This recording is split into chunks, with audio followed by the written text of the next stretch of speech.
नमस्कार साथियों, आप सभी का एक बार फिर शानदार स्वागत है आपके अपने परीक्षा गुरु के YouTube चैनल पर, जहां पर मैं आपके लिए मयंक सिंह लेकर आया हूं complete LT grade computer science की वैकेंसी के लिए एक शानदार प्रिपरेशन स्ट्रैटेजी की वीडियो, जहां पर हम सिलेबस को डिस्कस करेंगे और समझेंगे कि कैसे हम लोग बेहतरीन तरीके से अपनी तैयारी को और सुनिश्चित कर सकते हैं।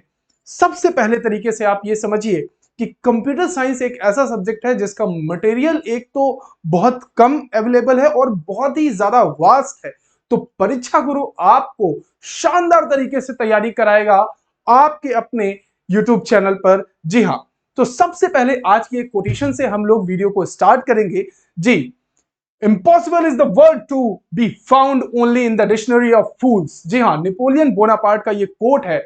मतलब कि इम्पॉसिबल एक ऐसा वर्ड है जो कि सिर्फ बेवकूफों की डिक्शनरी में पाया जा सकता है। दुनिया में इम्पॉसिबल कुछ भी नहीं है। अगर आपने मन में ठान लिया है कि आपको तैयारी करनी है, सिलेक्शन लेना है, तो आइए परीक्षा गुरु के साथ जुड़िए और शानदार तरीके से अपनी तैयारी को आगे बढ़ाते हैं साथियों। तो आज का जो वीडियो होने वाला है वो थोड़ा सा हम लोग स्ट्रैटेजी पे डिस्कस करेंगे।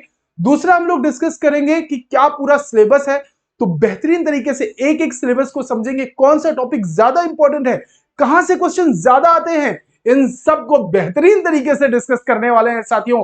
तो आइए क्लास को शुरू करते हैं। सिलेबस को सबसे पहले स्टार्ट करते हैं। देखिए, आइए सिलेबस क्या है। देखिए, सबसे पहले तो आप एलटी ग्रेड के बारे में समझिए। जो आपका एलटी ग्रेड है, तो एलटी ग्रेड की वैकेंसी आपके लिए आप जानते हैं बहुत ही इंपॉर्टेंट है। पिछली बार 1637 पद आए थे। कितने? 1637 पद आए थे। जरा सा समझते हैं इसको, ठीक है। 1637 पद आए थे। 1637 कुछ पद आए थे, जिसमें से आपके करीबन 36 पद बस बच्चे सेलेक्ट हुए थे। सिर्फ 36 बच्चे सेलेक्ट हुए थे। आप समझ रहे हैं? सिर्फ कितने बच्चे सेलेक्ट हुए थे? 36 बच्चे सेलेक्ट हुए थे। अब बाकी वैकेंसी खाली चली गई थी और आने वाले 2-4 महीने के अंदर कहीं ना कहीं ये वैकेंसी फिर से आने वाली है। समय नहीं है आपके पास, समय भाग रहा है। आपको लगना पड़ेगा, आपको लगना पड़ेगा। बिना आपके संघर्ष के कुछ भी नहीं हो पाएगा। आपको साथ देना है। मैं परीक्षा गुरु की तरफ से आपका कंप्यूटर साइंस बेहतरीन कराने के लिए पूरी कोशिश करूंगा। जी, आइए देखते हैं। सबसे पहले जरा सा सिलेबस को खोलते हैं। देखिए, पूरा बीटेक का सिलेबस देखिए। अगर आप ये बैच मतलब इस बैच में ये पढ़ते हैं, अगर आप मुझसे कंप्यूटर साइंस पढ़ते हैं, तो आपकी किस किस वैकेंसी की तैयारी हो जाएगी, जरा सा मैं इसको डिस्कस कर लेता हूं। उसके बाद सिलेबस को स्टार्ट करते हैं। देखिए, सबसे पहले आपका क्या है, NVS, KVS, PGT computer science के लिए जितनी भी जीआईसी प्रवक्ता, सहायक प्रवक्ता, इन सब की एलटी ग्रेड की जो वैकेंसी आती है, या कहीं भी आपके नवोदय विद्यालय में कंप्यूटर साइंस की आ रही है, कोई भी कंप्यूटर साइंस से रिलेटेड वैकेंसी, तो ये पूरा सिलेबस कवर हो जाएगा। कंप्लीट सिलेबस कवर हो जाएगा। जी हां, मैं फिर से रिपीट कर रहा हूं, इस बात पे जोर दे रहा हूं। एक बार दिल और मन को एकाग्र करके यहां पर कंप्यूटर साइंस की अगर आप एक बार तैयारी कर लेते हैं, तो बता रहा हूं साथियों, ये आपको शानदार तरीके से हर वैकेंसी में ये पूरा का पूरा सिलेबस फायदा देने वाला है। तो आइए जरा सा देखते हैं। देखिए, हमारे सिलेबस में क्या है। सबसे पहले हमें जो यूपी पीसीएस, आप जानते हैं, एलटी असिस्टेंट टीचर की जो सहायक अध्यापक की, जो सहायक प्रवक्ता की जो वैकेंसी होती है, इसको कराता है।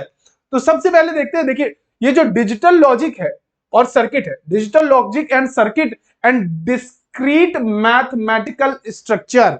जी, बीटेक में आपने पढ़ा होगा।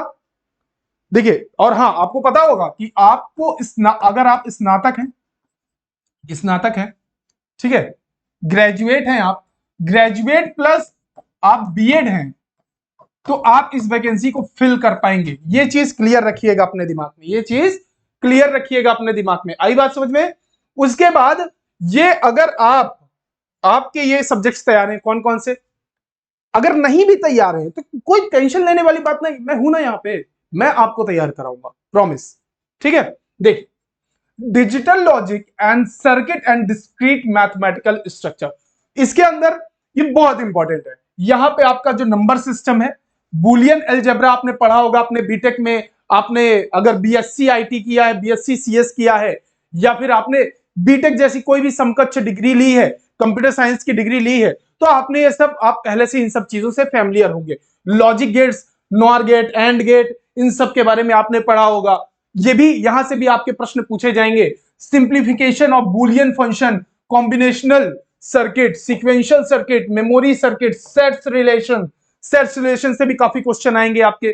Function and mathematical computer organization से, ये आपका कंप्यूटर ऑर्गेनाइजेशन एंड आर्किटेक्चर, ये आपके बीटेक में हो गया, आपके जो भी आपने बीएससी वगैरह की वहां पे भी आपका ये सब्जेक्ट रहता है। तो यहां पर स्टोर्ड प्रोग्राम कॉन्सेप्ट हो गया, कंपोनेंट्स हो गए, इन सब पर बेसिक तरीके से डिस्कस करेंगे। अब पेपर दो स्तर में होगा, आप लोग जानते हैं, प्री और मेंस के स्तर में होगा।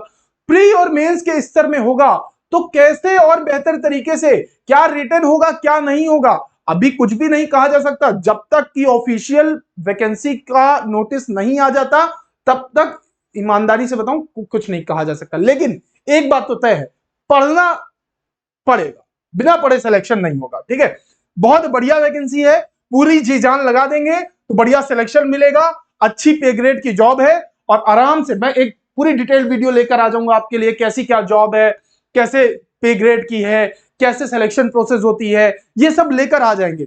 लेकिन उससे पहले देखते हैं, ये आपका क्या है, इंस्ट्रक्शन हो गया, ओपी कोड्स हो गए, ठीक है, इंस्ट्रक्शन साइकिल हो गई, उसके बाद जर्नल पर्पस हो गया, special purpose of registers, memory organization, input output organization, functioning of CPU, central processing unit की फंक्शनिंग क्या होती है, इस पूरी फंक्शनिंग पे बात करेंगे हम लोग अच्छे से। बाइलिंगुअल क्लास हो रही है, कोई दिमाग में ना रखे कि भैया इंग्लिश में लिखा है तो इंग्लिश में सर बताएंगे, भैया हिंदी अंग्रेजी दोनों होगी। बात समझ में आ रही है, हिंदी अंग्रेजी दोनों होने वाली है। ठीक है, चलो, functioning of CPU, instruction formats क्या है, इंस्ट्रक्शन टाइप्स क्या है, एड्रेसिंग कैसे होगी, एड्रेसिंग के बाद आपका मोड्स, कॉमन माइक्रो प्रोसेसर कौन से होते हैं, मल्टी कोर आर्किटेक्चर कौन है, मल्टीपर्पस आर्किटेक्चर कौन है, इन सब पर हम लोग बेहतर तरीके से डिस्कस करेंगे। आई बात समझ में? चलिए आइए जरा देखते हैं और क्या क्या है हमारे पास, और क्या क्या है जरा सा देख लेते हैं। ठीक, इसके बाद आपका data structure and algorithm, definition and type. भाई डाटा स्ट्रक्चर एंड एल्गोरिथम एक बहुत इंपॉर्टेंट टॉपिक है। यहां से आपको 4 से 5, अगर आप प्रीवियस ईयर के क्वेश्चन पेपर एनालिसिस करेंगे तो 4 से 5 आपको क्वेश्चंस देखने के लिए यहां से डेफिनेटली मिल जाने वाले हैं। बहुत ही वास्ट टॉपिक है। जो भी बच्चा ये सोचकर बैठेगा कि वैकेंसी का नोटिफिकेशन आ जाएगा तब तैयारी स्टार्ट करेंगे, तब पढ़ाई शुरू करेंगे, उसका सिलेक्शन नहीं होने वाला, अभी से लिखित में ले लीजिए। लेकिन जो बच्चा आज से लग गया, आज से, जब जागो तब सवेरा, भैया आज से लग जाओ, जब सिलेक्शन लेना ही है, अरे जब संघर्ष जिंदगी का नाम है ही है, अरे जब संघर्ष जिंदगी का नाम है ही है तो भैया आज से ही क्यों ना शुरू कर दें, आज से ही शुरू कर दो। चलो चलो देखो और क्या क्या है भाई। देखिए लीनियर स्ट्रक्चर आपने पढ़ा होगा, आपने, अगर आप कंप्यूटर साइंस बैकग्राउंड से हैं, इस वैकेंसी की तैयारी कर रहे हैं, तो इसमें से बहुत सारे टॉपिक्स आपने बहुत पहले पढ़ रखे होंगे। जो न्यू कमर्स हैं, मैं ट्रीट करूंगा आपको न्यू कमर्स के तरह की, बिल्कुल आप एकदम नए हैं, मैं नया मानूंगा। बेसिक तरीके से, बेसिक टू एडवांस लेकर चलेंगे। बहुत एक लंबी यात्रा हमें साथ में तय करनी है साथियों। तो लीनियर डाटा स्ट्रक्चर हो गया, hashing and collision resolution techniques, इन सब के बारे में पढ़ेंगे। सर्चिंग एंड सॉर्टिंग एल्गोरिथम, यहां से क्वेश्चन बेटा बहुत आते हैं, समझिएगा। सर्चिंग सॉर्टिंग एल्गोरिथम से क्वेश्चन बहुत ज्यादा आते हैं। एनालाइजिंग एल्गोरिथम से भी क्वेश्चन आते हैं।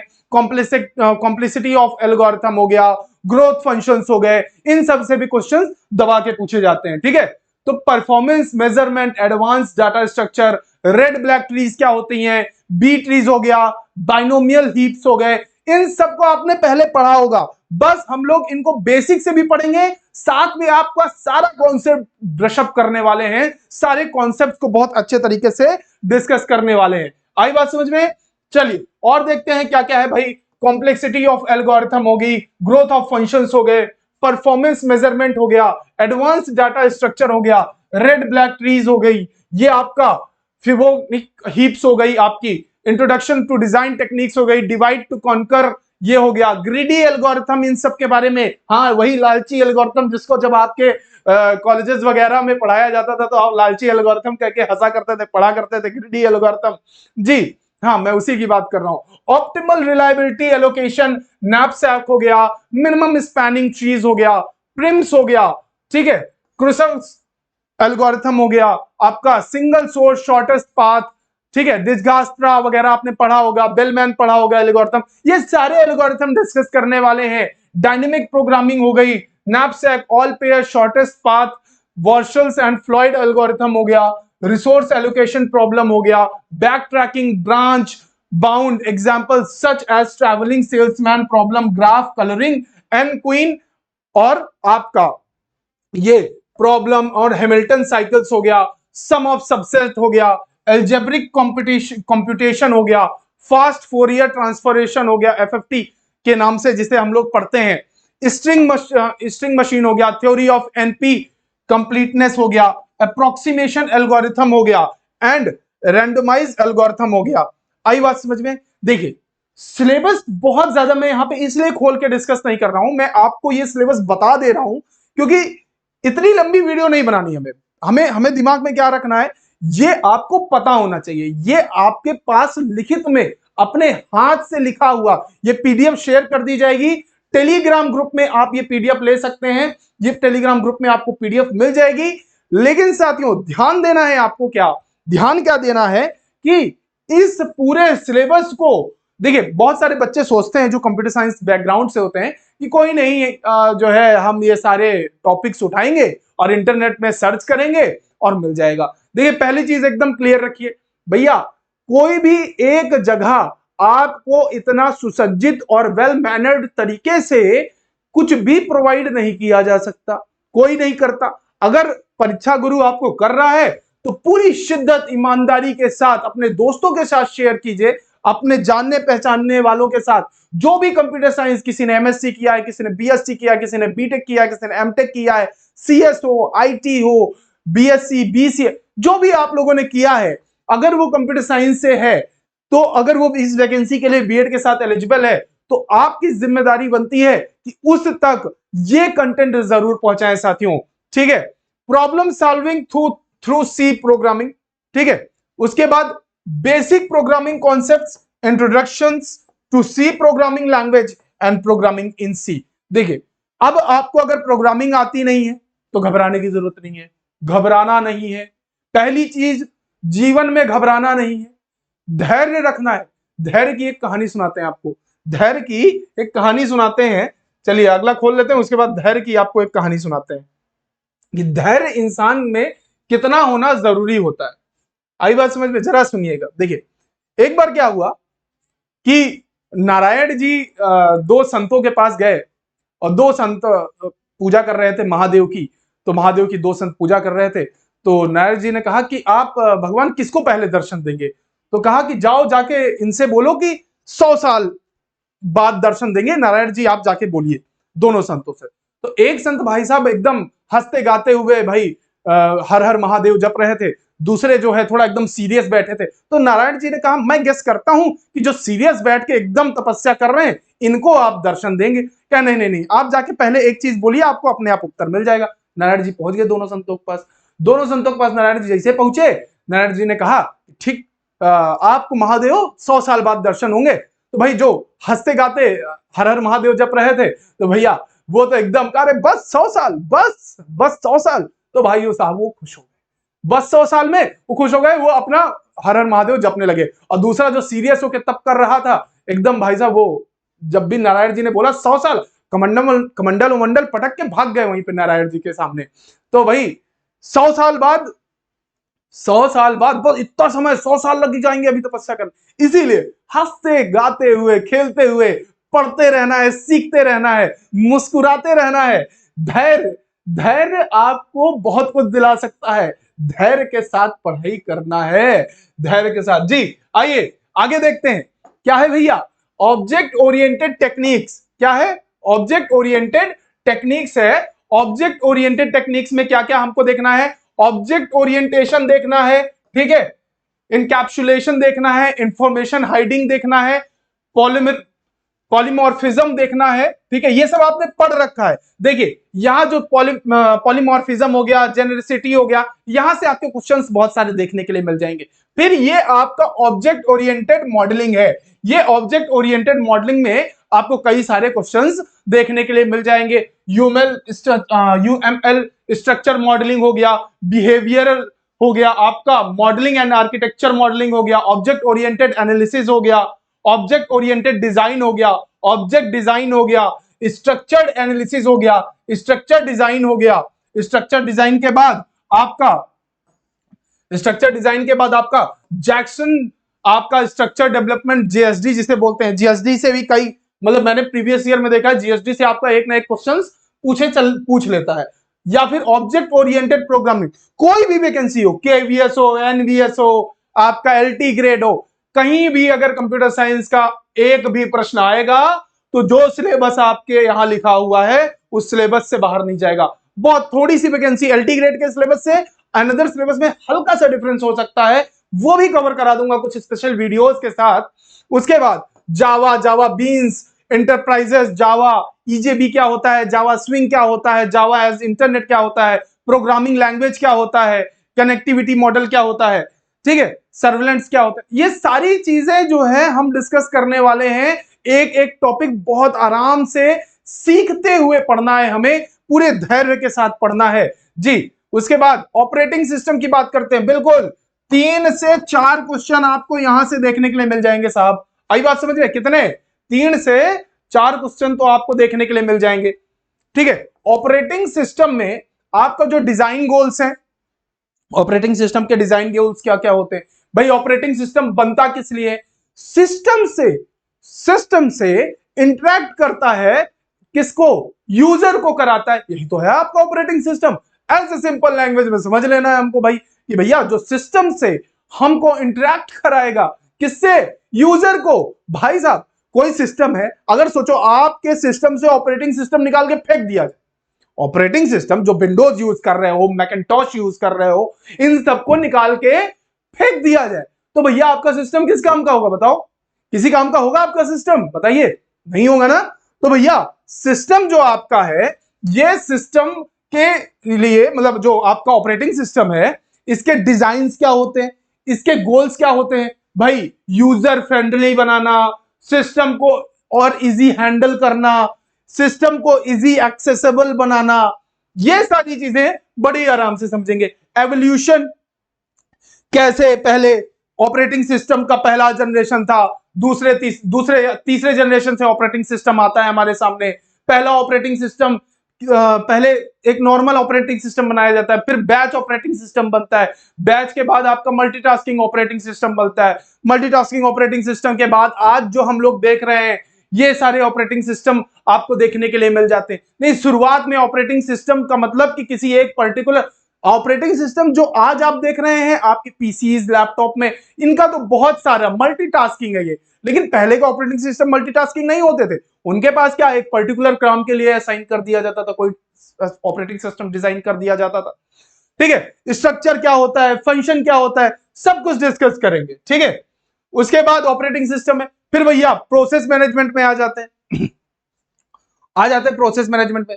ये जो आपका प्रोसेस मैनेजमेंट है, ये प्रोसेस मैनेजमेंट में भी आपकी प्रोसेस कैसे मैनेज की जाती है, आपका कौन सा प्रोसेस किस तरीके से मैनेज किया जाएगा, कॉन्करेंट प्रोसेस कौन कौन सी होती है, फाइल एंड सेकेंडरी स्टोरेज कौन कौन से होते हैं, यूनिक्स क्या है, उसके बाद शेल क्या है, शेल प्रोग्रामिंग, विंडोज प्रोग्रामिंग, ये सब क्या है, इन सब के बारे में बड़े आराम से डिस्कस करेंगे। वरना अभी मैं पढ़ाने लग जाऊंगा तो फ्लो में पता चला कि एक ही सिलेबस भी ना बता पाया मैं ढंग से, ठीक है। चलो, डाटाबेस मैनेजमेंट सिस्टम, एक ओवरव्यू दे रहा हूं, जस्ट थिंक, बस एक ओवरव्यू दे रहा हूं आपको, ओवरव्यू आपको समझना है, ठीक है। डाटाबेस मैनेजमेंट सिस्टम के बारे में देखते हैं भाई। डीबीएम डाटाबेस मैनेजमेंट सिस्टम, ये जो डाटाबेस मैनेजमेंट सिस्टम है, ये database system view of data models, database languages क्या होते हैं, डीबीएमएस, मतलब एक तो मतलब आप बीटेक हो, सीएसओ आईटी हो या कोई भी हो, तो आप एक पूरा सेमेस्टर डीबीएमएस को पढ़ते हो, पूरा का पूरा सेमेस्टर पढ़ते हो, तो खुद सोचो कि कितना सारा टॉपिक है भाई, बहुत डेप्थ से क्वेश्चन पूछे जाते हैं। डीबीएमएस हो गया, और जो हमने सबसे शुरुआत में डिस्कस किया था उन सबसे बहुत बेसिक से क्वेश्चंस आते हैं, तो अच्छे से पढ़ना है। Database users, data independence, ER modelling, relation model, introduction of SQL, relation database, design database, database security, transaction management क्या होता है, इंट्रोडक्शन टू क्वेरी क्या होता है, प्रोसेसिंग एंड क्वेरी ऑप्टिमाइजेशन क्या होता है, concurrency control and recovery techniques क्या होता है, इन सबको बहुत ही बढ़िया तरीके से डिस्कस करने वाले हैं। कंप्यूटर नेटवर्क्स, ये भी आपका एक बढ़िया टॉपिक है, कंप्यूटर नेटवर्क्स, इसमें भी आप लोग पढ़ते हैं। देखिए कंप्यूटर नेटवर्क्स में नेटवर्क की क्या डेफिनेशन होती है, नेटवर्क किसे कहते हैं, क्या आपका पीसी एज अ नेटवर्क काम कर सकता है, या नेटवर्क का मतलब क्या होता है, कोई बता सकता है भाई कमेंट में, नेटवर्क का मतलब क्या होता है?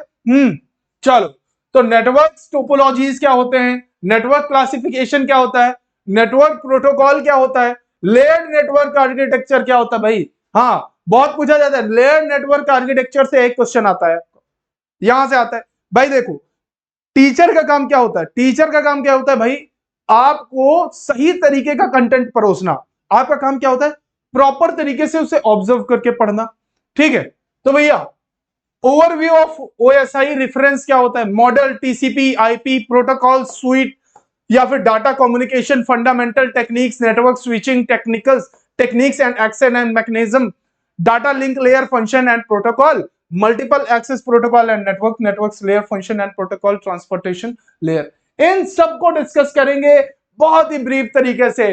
देखिए मैं आपको ऐसे पढ़ाने वाला हूं ना, मतलब ऐसे समझो कि मजा आ जाएगा। मतलब कंप्यूटर आपको नहीं, कंप्यूटर हलवा लगेगा, ऐसा इतना भी आसान नहीं है, ठीक है। कंप्यूटर पूरा, मतलब जो लोग 4 साल में सीखते हैं वो आप मेरे साथ सीखने वाले हो, और इसके बाद ऐसा कोई सिंगल छात्र नहीं बचेगा जो कंप्यूटर के सब्जेक्ट में महारथी नहीं बचेगा, मतलब महारथी रहने वाले हो तुम, बनने वाले हो। बहुत ही डिटेल्ड सिलेबस है, बहुत ही बेहतरीन तरीके से मन लगा के एक एक टॉपिक अच्छे से क्लियर करते हुए हम लोग आगे बढ़ने वाले हैं, साथ में बहुत कुछ सीखने वाले हैं।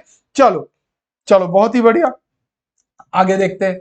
फिर आगे भाई सिलेबस क्या कहता है हमारा, देखिए सिलेबस इतना बड़ा मेरी गलती नहीं भाई। Functions and protocols, overview and application layer protocol, ठीक है, इन सब के बारे में डिस्कस करेंगे। देखिए सॉफ्टवेयर इंजीनियरिंग, ये भी आप पूरे सेमेस्टर में पढ़ते होंगे, एसई के नाम से पढ़ते हैं। सॉफ्टवेयर इंजीनियरिंग क्या होती है आप लोगों ने भाई, इसका डेफिनेशन पढ़ेंगे, सॉफ्टवेयर डेवलपमेंट कैसे किया जाता है इसको पढ़ेंगे, लाइफ साइकिल्स मॉडल्स क्या होते हैं, इस लाइफ साइकिल मॉडल्स को डिस्कस करेंगे, सीएमएम कैसे काम करता है, सॉफ्टवेयर की क्वालिटी को कैसे मेंटेन किया जाता है इसको डिस्कस करेंगे, role of metrics and measurement requirement analysis को डिस्कस करेंगे, and specification, software project planning, software architecture, software design and implementation, software testing and reliability, कैसे सॉफ्टवेयर को टेस्ट किया जाता है, उसकी रिलायबिलिटी, उसकी क्षमता कैसे टेस्ट की जाती है, इस चीज को देखेंगे। उसके बाद आपका आ जाता है internet technology, web design and web technologies. भाई यहां से आते हैं आपके दवा के क्वेश्चन, आई बात समझ में भैया, समझ लो इसे, समझो जरा सा। चलो देखो, देखिए जो आपकी इंटरनेट टेक्नोलॉजीज है, अभी हाल ही में कौन कौन सी इंटरनेट टेक्नोलॉजीज है, करंट भी लिंक करूंगा, करंट भी लिंक करूंगा, इंटरनेट टेक्नोलॉजीज से भी क्वेश्चंस आते हैं आपके। प्रोटोकॉल्स कौन कौन से होते हैं, इंटरनेट कनेक्टिविटी क्या है भाई, internet network services on internet, electronic mail क्या है भाई, करंट ट्रेंड कौन कौन से हैं, करंट ट्रेंड इंटरनेट में कौन कौन से हैं, वेब पब्लिशिंग एंड ब्राउजिंग कौन कौन सा है भाई, एचटीएमएल प्रोग्रामिंग बेसिक कौन कौन सी है, इंटरैक्टिव टूल्स इंटरनेट कौन कौन से हैं, सिक्योरिटी मैनेजमेंट कौन कौन से हैं, concept of information privacy and copyright issue, web technology. हाँ भाई, कॉपीराइट इश्यूज कौन कौन से, कॉपीराइट मतलब ऐसा समझो मैंने कुछ लिखा और उस पे मुझे राइट है, मैंने कुछ नया लिखा और उस पे मुझे राइट है, किसी ने उस चीज को कॉपी किया तो मैं उस पे कॉपीराइट क्लेम कर सकता हूं। आई बात समझ में, मैं उस पे क्या कर सकता हूं, कॉपीराइट क्लेम कर सकता हूं। ऐसे ही सॉफ्टवेयर की दुनिया में भी होता है भाई, कि अगर मैंने कोई सॉफ्टवेयर बनाया और मेरा सॉफ्टवेयर किसी ने कॉपी किया तो मुझे कैसे पता चल जाएगा, उसके लिए भी मैं प्रोग्रामिंग कर दूंगा भाई, मेरा कोई सॉफ्टवेयर नहीं कॉपी कर पाएगा। आई बात समझ में। चलो, project and team, web designing, web designing कैसे होती है, वेबसाइट डिजाइनिंग की बात कर रहा है भाई, HTML CSS जावास्क्रिप्ट, इन सब का यूज करके भाई वेब डिजाइनिंग की जा सकती है कि नहीं की जा सकती, बिल्कुल की जा सकती है। वो सब कुछ पढ़ना पड़ेगा आपको, मेरे साथ पढ़ेंगे ना, बताइए पढ़ेंगे कि नहीं पढ़ेंगे। चलिए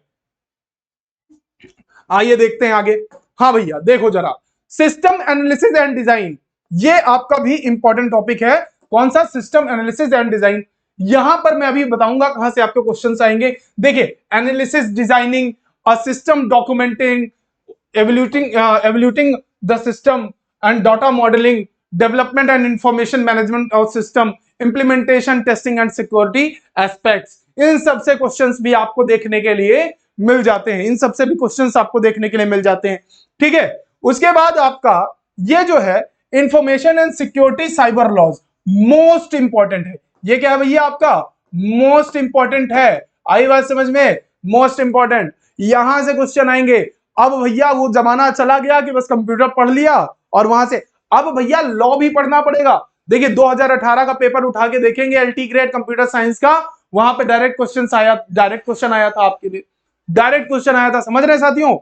अब यहां पे देखो, जो आपका डिस्ट्रीब्यूटेड इंफॉर्मेशन सिस्टम है, ये distributed information system, role of internet and web services, threats and attacks. कौन कौन से थ्रेट्स होते हैं, कौन कौन से अटैक्स होते हैं, इन सबको हम लोग ब्रीफली डिस्कस करेंगे।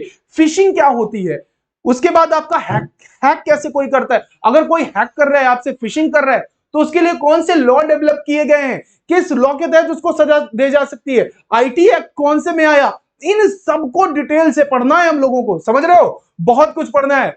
असेसनिंग damages, security and mobiles, security and mobiles and wireless computing security threats, e commerce, e governing and आपका जो ई गवर्नेंस है, ई कॉमर्स है। ई कॉमर्स कौन कौन से जो आपके एप्स होते हैं, मतलब मान लीजिए आपका ई कॉमर्स भाई अमेजॉन हो गया, फ्लिपकार्ट हो गया, ये सारे ई कॉमर्स के अंदर आएंगे कि नहीं आएंगे, इनको भी हमें डिस्कस करना है। उसके बाद ई गवर्नेंस को डिस्कस करना है, ई गवर्नेंस को डिस्कस करना है। आई बात समझ में? कैसे ई गवर्नेंस में आप मदद कर सकते हैं through computer science. EDI concept हो गया, इलेक्ट्रॉनिक पेमेंट सिस्टम्स, जो आपके इलेक्ट्रॉनिक पेमेंट सिस्टम्स होते हैं। आप आज डिजिटल इंडिया के तहत हम लोग कितनी सारी पेमेंट्स करते हैं, मतलब कितना ज्यादा हम लोग पेमेंट यूज कर रहे हैं, पनवाड़ी की दुकान से लेके हाई फाई शोरूम तक, सब जगह सबके पास अपना क्यूआर कोड है, जाइए स्कैन कीजिए, डिजिटल करेंसी का यूज कीजिए। जी हाँ भैया, तो वैसे ही हमको भी इसको पढ़ना पड़ेगा। E cash, credit card, debit card, इन सबको देखेंगे इसके अंदर कैसे इस पूरा सिस्टम यूज होता है, कैसे क्रेडिट कार्ड यूज होता है, कैसे डेबिट कार्ड यूज होता है, ब्लॉकचेन टेक्नोलॉजी यूज होती है, कौन सी चेन यूज होती है टेक्नोलॉजी, ये सारी चीजें देखेंगे। साथ के साथ फिजिकल सिक्योरिटी नीड्स देखेंगे, डिजास्टर एंड कंट्रोल्स देखेंगे, बेसिक टेनेंट्स देखेंगे of physical security and the physical entry and controls, access control model and cryptography systems. जी हाँ, क्रिप्टोग्राफी कैसे यूज की जाती, क्रिप्टोग्राफी क्या है, ये पूरी टेक्निक के बारे में हम लोग डिस्कस करने वाले हैं। आई बात समझ में? उसके बाद design and implementation issues, policies क्या क्या हो सकती हैं, नेटवर्क सिक्योरिटीज कैसे की जाती है, अटैक्स कौन कौन से होते हैं, उन अटैक से बचते कैसे कैसे हैं, इन सबको देखने वाले हैं। Need of intrusion, monitoring and detection, instruction detection, security metrics, classification and their benefits, information securities and laws, ethics and ethical issues, and data and software privacy, overview and the types of the cyber crimes। तो इन सब के बारे में हम लोग discuss करने वाले हैं बेहतरीन तरीके से। आई बात समझ में? बहुत ही बेहतरीन तरीके से डिस्कस करने वाले हैं। चलिए आगे, बस अंतिम, अब बस सिलेबस हमारा खत्म होने वाला है। ठीक है, चलिए आइए देखते हैं। Computer graphics, types of computer graphics कौन कौन से होते हैं। देखिए कंप्यूटर ग्राफिक्स आपने पहले पढ़ा होगा, यूआई यूएक्स डिजाइनिंग वगैरह आपने अगर सुना भी हो नाम तो कोई दिक्कत नहीं है, पढ़ा है तो भी कोई दिक्कत नहीं है, नहीं पढ़ा तब भी कोई दिक्कत नहीं है। लेकिन साथियों बस एक चीज का ध्यान रखना है, पढ़ना बहुत जरूरी है। Types of computer graphics, graphic display, random scan display, raster and scan display, frame buffer and video controller, line and circle, generating algorithm, transformations, windowing and clipping, 3-dimensional graphics, curves and surface, कैसे curves बनाते हैं, कैसे square बनाते हैं, कैसे design करते हैं through the programming, इन सब के बारे में हम लोग डिस्कस करने वाले हैं। हिडन लाइंस एंड सरफेस, इन सब के बारे में भी बहुत अच्छे से डिस्कस करेंगे। देखिए बाईलैंग्वेज क्लास होने वाली है, ये नहीं समझना कि भैया यहाँ लिखा अंग्रेजी। अब देखो भाई बात समझो कि कंप्यूटर साइंस है भाई, अगर इंग्लिश में नहीं लिखेंगे तो आधी चीजें तो ऐसे मतलब कैसे हिंदी इंग्लिश करें, समझ रहे हो ना बात को। तो आधी चीजें ऐसे ही हलवा हो जाएंगी। तो हलवा नहीं करना है, चीजें बड़ा एकदम फ्लेक्सिबल होकर, जो व्यक्ति फ्लेक्सिबल होता है ना अपने जीवन में, उसको बड़ा शानदार सफलता मिलती है, बड़ी शानदार सफलता मिलती है। जितना फ्लेक्सिबल आप होगे उतनी चीजें आपको सीखने के लिए मिलेंगी। बहुत ही फ्लेक्सिबिलिटी के साथ आपको सारी चीजें सीखते रहना। आई बात समझ में? क्या ये बातें आपको क्लियर है कि नहीं? बताइए, कमेंट करके बताना है। क्या आप चाहते हैं कि ये कोर्स स्टार्ट हो शानदार तरीके से? तो जल्दी से कमेंट करना है सभी लोगों को, ठीक है। चलिए, आई बात समझ में? बहुत ही बढ़िया साथियों, बहुत ही बढ़िया। ठीक है, देखिए आखिरी में ये अपना कोटेशन है। इस कोटेशन के साथ आज की क्लास यहीं पे एंड करी जाएगी। एलटी ग्रेड वैकेंसी आ रही है आपके सामने, आपको अब ज्यादा मेहनत करने की जरूरत है। एट सीरियस नोट, मैं आपसे बस यही रिक्वेस्ट करूंगा कि मेरे अंदर हिम्मत है कि मैं आपको सिलेक्शन दिलाऊंगा। इस बार जैसे पिछली बार हुआ कि वैकेंसी खाली चली गई, इस बार वैकेंसी खाली नहीं जाने देना है। ये शिक्षा नहीं है, ये सिर्फ शिक्षा नहीं है, ये क्रांति का दौर है। अगर आप एक मेहनत करने वाले शिक्षार्थी हैं, मेहनत करने वाले विद्यार्थी हैं, तो विश्वास मानिए और अपने ऊपर विश्वास रखिए कि आप ही के अंदर वो व्यक्ति छुपा है जो सिलेक्शन लेगा। कुछ दिन बाद आप ही जो है वो सैलरी उठाएंगे, जाके वहां पर सिलेक्शन लेके उस पोस्ट पे बैठेंगे। लेकिन बस ये बात मानने की देर है। मन के हारे हार है, मन के जीते जीत। तो भैया मन जब हम मन से जीत ले तो भैया दुनिया में ऐसी कोई चीज नहीं बनी जिसे जीता ना जा सके। आई बात समझ में? तो भैया ये कोटेशन देखो, रास्ते खत्म नहीं होते मित्र, लोग हिम्मत हार जाते हैं। रास्ते कभी नहीं खत्म होते। कुछ लोग कहते हैं वैकेंसी नहीं आती, वैकेंसी नहीं आती। कोई बात नहीं, रास्ते इतने हैं, तरीके इतने हैं कि आप चाहें तो सिलेक्शन ले सकते हैं। बस रास्ते खत्म नहीं होते, लोग हिम्मत हार जाते हैं। साथियों, बड़ी हिम्मत के साथ जुट जाइए, पूरे संघर्ष, पूरी मेहनत के साथ पूरा जोर दम सब लगा दीजिए। एक दिन ऐसा आएगा जरूर जब आपके हाथ में भी एक सरकारी नौकरी होगी। तो मेरी सभी को बहुत सारी शुभकामनाएं, परीक्षा गुरु के परिवार की तरफ से आप सभी को शुभकामनाएं बहुत सारी। मेहनत करते रहिए, संघर्ष करते रहिए। जय हिंद।